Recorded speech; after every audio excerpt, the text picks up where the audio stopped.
Thanks for joining us for our weekly conversation. It's Moral Side of the News. We're glad you're alongside. I'm John Blim with the WHAS Crusade for Children. With me, as always, a distinguished panel: Rabbi Gaylia Rooks, the Temple; Reverend Harriett Akins Banman, Centenary United Methodist Church in New Albany; Father Tony Smith, Archdiocese of Louisville; and Reverend Clay Calloway, West Louisville Ministers Coalition. Our first topic today: in the wake of Breonna Taylor's death, a new police civilian review and accountability board is being formed. In the news this week, 2 people nominated for that board are being questioned by local officials about their social media posts. Antonio Taylor wrote, quote, "LMPD, you are the devil." Statial Bussey posted, quote, "I hate police." Some Metro Council members are upset over these posts. Others say, give the nominees a chance. Mayor Greg Fisher issued a statement saying he purposely selected nominees with diverse backgrounds and points of view and intentionally chose some who were part of the protest movement. So now we turn to our panel on Moral Side of the News. And how do you weigh in on this? I heard a bit about what happened at the subcommittee meeting this week, and the undue scrutiny that these 2 particular candidates endured. It was so uncharacteristic of what takes place during these review processes and so forth. And many in the community feel that they were targeted as a backdrop to satisfy really the questions leveled against them by those that are in their respective bases. You got to keep in mind, these 2 candidates are 2 of 11 that were selected. They had survived a battery of criteria just to get to this point. Understand there was over about 350 candidates being considered, and these were the 11 or the cream of the crop that made the cut. And they were made, as the mayor explained, because of the diverse perspectives, a cross-section of their views and what have you. Even those that were a part of the protest had a legitimate voice and should be considered as a part of this review, this unprecedented brand new citizen review process. Now, I keep in mind that this whole review process, the citizen review process, has been requested many, many times over the years as a result of protests. And it finally came through, sad to say, in light of the Breonna Taylor tragedy. So this is something that has come into fruition as a result of protests against the police and a demand for greater accountability of the police department. So the fact that they were grilled, I will use that term, the way they were was so uncharacteristic of what normally takes place during these reviews.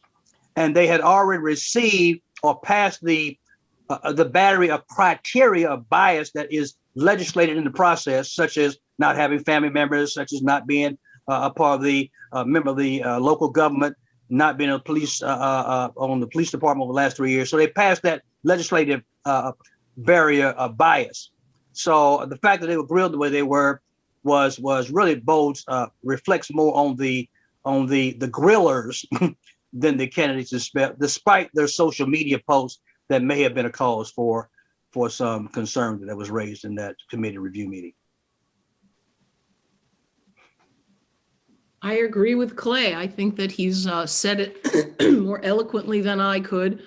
And the only thing I would add is it is more than about time. It's past time that we have that kind of a citizen accountability and review board for the police. I don't really believe this, but when I read that one of them had posted that the police are the devil, I was thinking, I think social media might be the devil. Mm-hmm. I don't believe in the devil, so it's just a joke. On the other side, the grilling that they went through, which is not fair, also gives us a nod to what fears the council members might have and underlying currents. So it'll be interesting to see how it plays out once this review board goes into action, to see the reactions and the workings of the Metro Council board as well. to see if any of this continues to raise its head in a negative way. Well, my comments would be no one is perfect, of course. We all have our difficulties. As to what are the grilling for, I can't answer that. I was not privy to the meetings and all that, but it stands to a little bit to reason to say if this is found in their history of their social media, it should be called into question. Whether justly or unjustly, that's another issue. I would see this kind of in the vein of the voir dire and a jury trial. You always ask those who are going to be part of a judgment call, which this committee would be, if sure, to basically justify their existence on that committee, on that jury, however you want to say it. And remember, again, words are like bullets. Once they're released, you can't call them back. My caution would be that this is called the moral side of the news for a reason. We look at moral theory, moral theology. And one point is it demands constancy, consistency. Inconstancy, inconsistency destroys your moral stance. If the theory is good, then okay, let's substitute whatever we want to substitute for the word police. I hate African Americans. Would that be okay then for someone to make a statement of that nature? If you say no, then it's okay to say I hate the police, but I hate the African. No, then there's an inconsistency in your stance.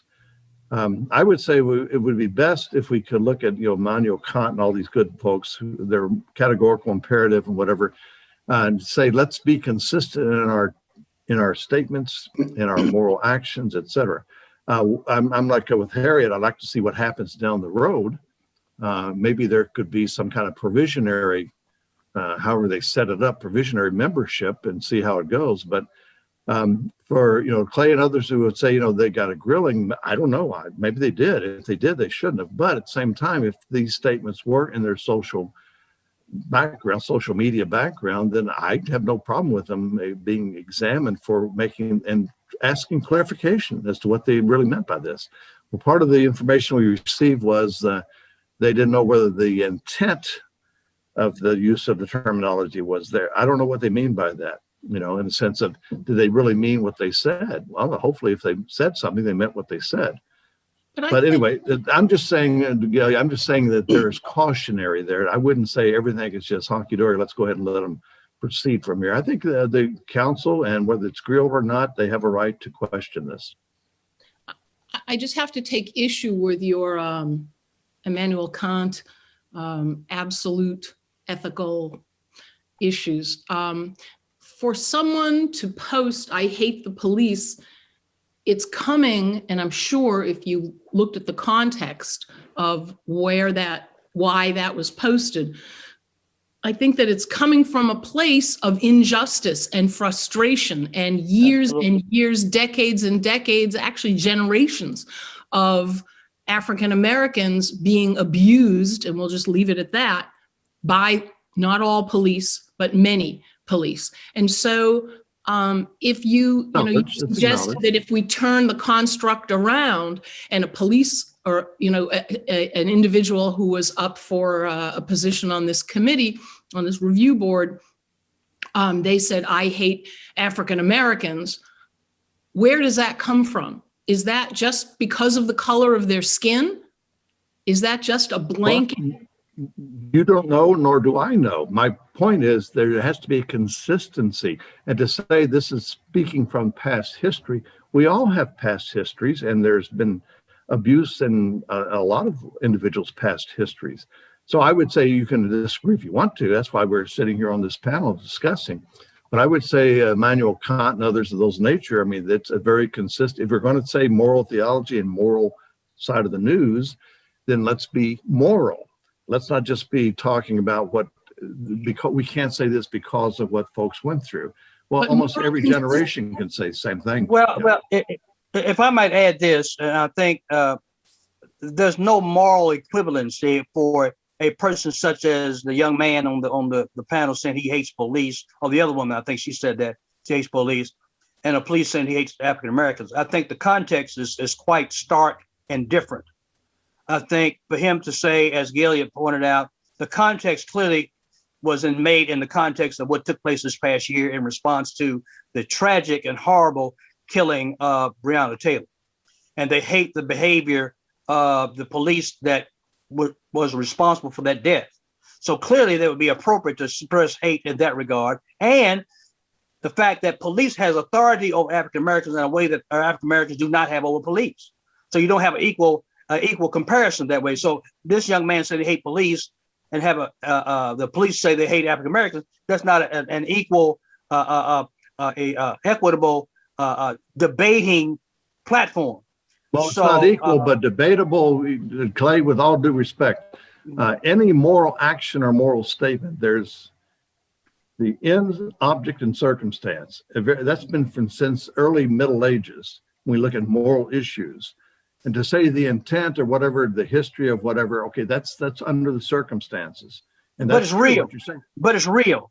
But it's real, yes. But what is real to one person may not be real to another. But what's also real is that the authority and the power that police has over African Americans is different than the whatever power they may have in reverse. And given let me finish this. Given the history of policing in Jefferson County, the police department in Jefferson County was created specifically to originally to be slave catching agents. So there was an enmity created from its inception in Jefferson County with the police department. So they were like moral enemies from their inception. That may or may not be the case. That may or may not be the case, but I would say it's may or may not be the case. But if it is, okay, I would still say to you from the perspective of moral consistency, that's not relevant to what we're talking about here. And I would say, if you say it is, then all historical contents of every moral decision must be examined, and you're going to give way to a lot of moral decisions that are very questionable, from politics all the way down to Europe, through World War II, all this good stuff. You can look at all of that. Yes, it has something to do with it, but I would say it does not, in the moral tradition of myself and others look at moral history, history of moral theory, it does not hold sway.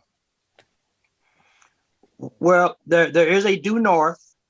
There is some absolutes. There is a moral side.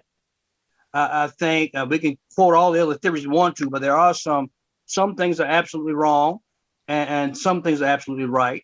I think given the imbalance of power and the imbalance of how one entity has greater authority to influence the life of another entity, I think you have to balance the scale and take that into account.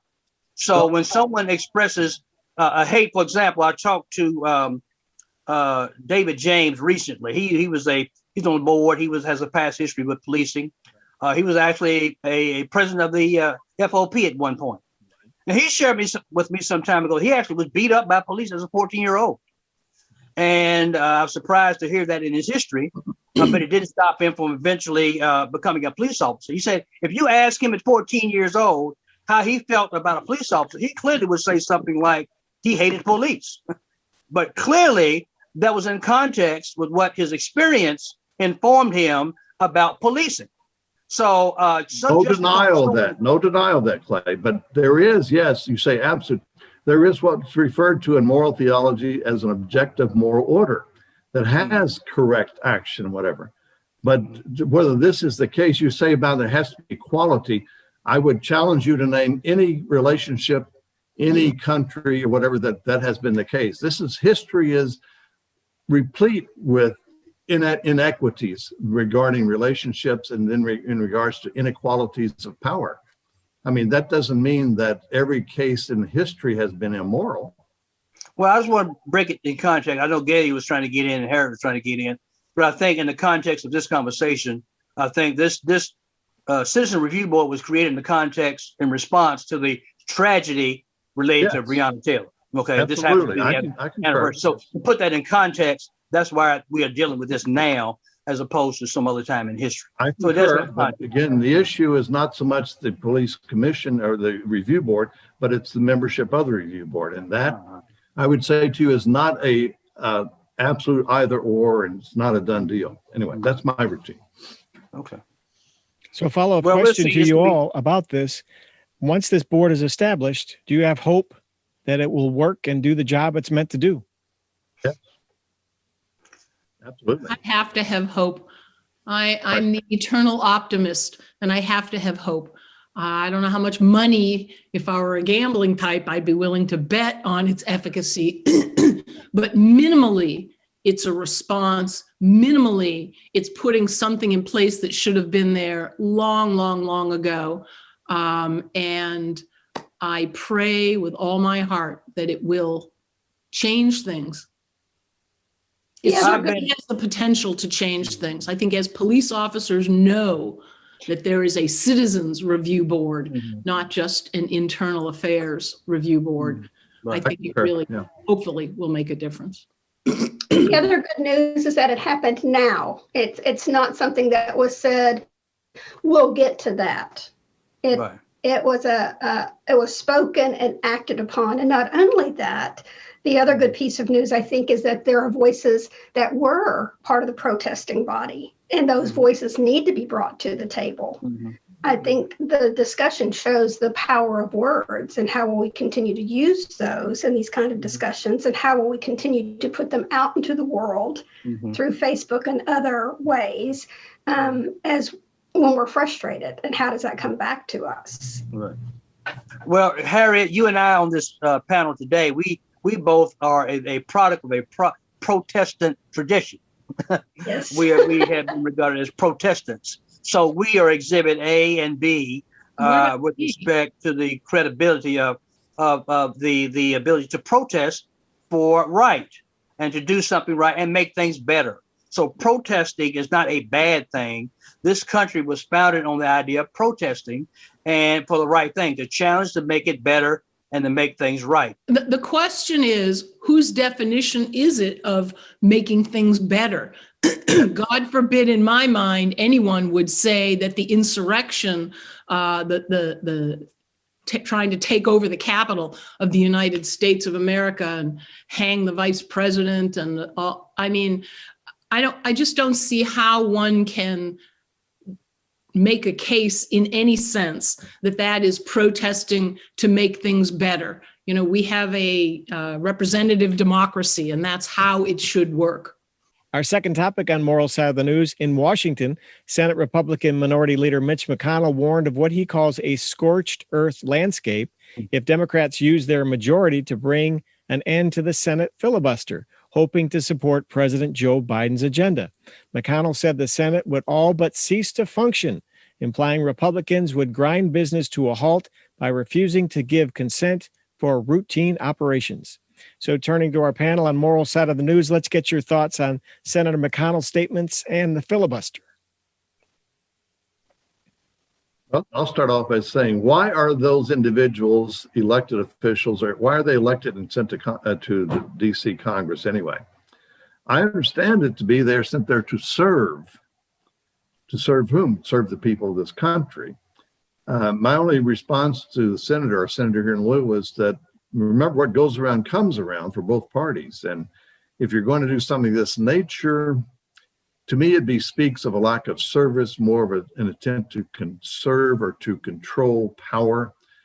I would say, in my estimation, we need another Cincinnatus at work here.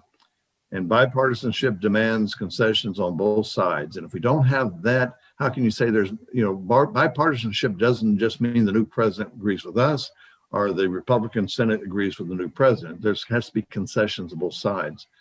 But again, it's just what goes around comes around, and then you can't start throwing blame around because you've done it yourself. So be careful. What goes around doesn't always come around fast enough. And I'm thinking of some examples from the Obama era, but